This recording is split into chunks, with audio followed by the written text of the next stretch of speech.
Hey guys, welcome to another episode of T's Creative Ramblings. Now it's been a while since I've created a video and uploaded, but I thought I would today as there's been a lot of activity on the Contact Front page, and I thought I would answer some of the questions that have been coming up for those who may have seen them.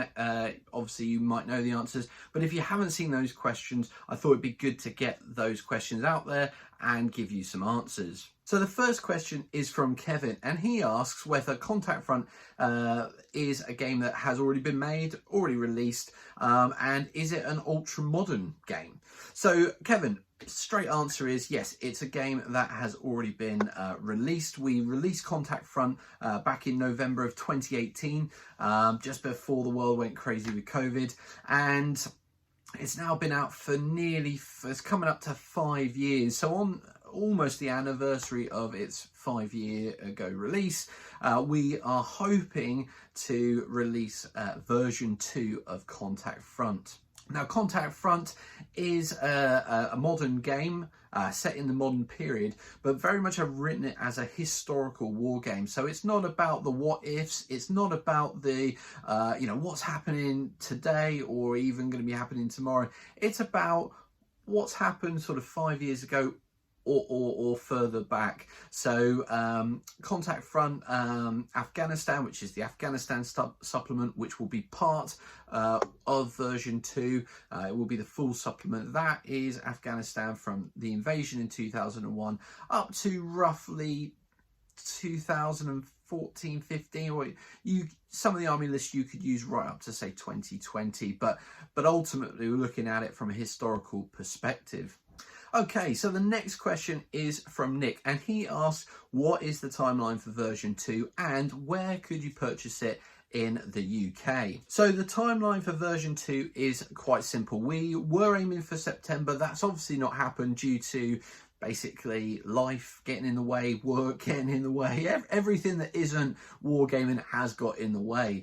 But that's not a problem because that's real life. So the new timeline is looking to release around the end of November into early December time. Ultimately, the aim is to get it out so that you guys can get hold of it for Christmas. So in terms of where you can purchase Contact Front version 2 in the UK, we will primarily be looking to sell version 2 as a digital product, a PDF, with the idea that we can get it out to you guys cheaper, and then you can actually take that, if you wanted a printed version, take it to your local printers, if you have one, and support that local business. It's really quite a strong ethos of us that actually could we produce something that would help local businesses even though we ourselves aren't local to you.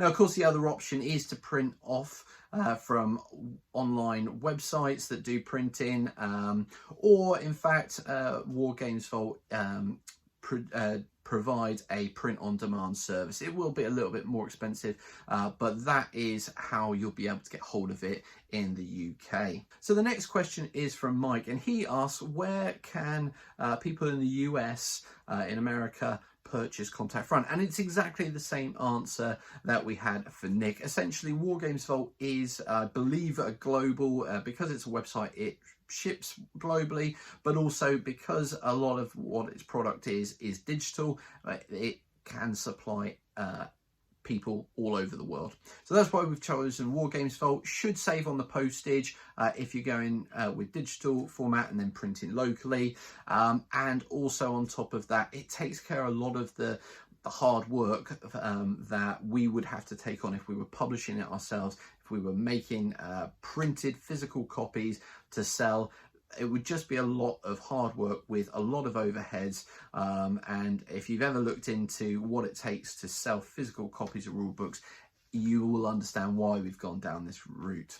And our final question is from Wayne, and Wayne asks whether there'll be figures available with the launch of version 2 of Contact Front. Now unfortunately, Wayne, it's not our business model to sell models or terrain, and I appreciate it would be a wonderful thing to have a starter set where you have the rules, the figures and the terrain, a bit like 0 to 100 hours. That game had a bit of a starter set, really nice idea, Really good for the customer, I appreciate that. However, it's just not within our financial means to do all that. Now, in terms of the figures, I personally use 20mm figures, and one of the companies that I go to regularly is Elhiem Miniatures. They do some fantastic sculpts, figures in metal, but they also do now 3D printed models, which you can actually print off yourself, and the quality is fantastic. Now, over at Elhiem, Matt has done a fantastic job with version 1 of creating contact front army packs, essentially a platoon pack, where you can go and purchase a platoon based on the army list in contact front.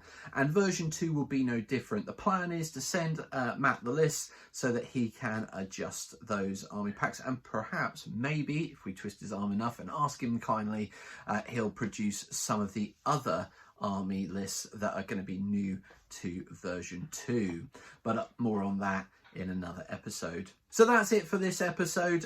If you've liked this, please give it a thumbs up. It really does make a big difference to the channel. If you haven't subscribed and you are keen to know more news on Contact Front, do think about subscribing to the channel. And until next time, take care, stay safe. We'll see you soon.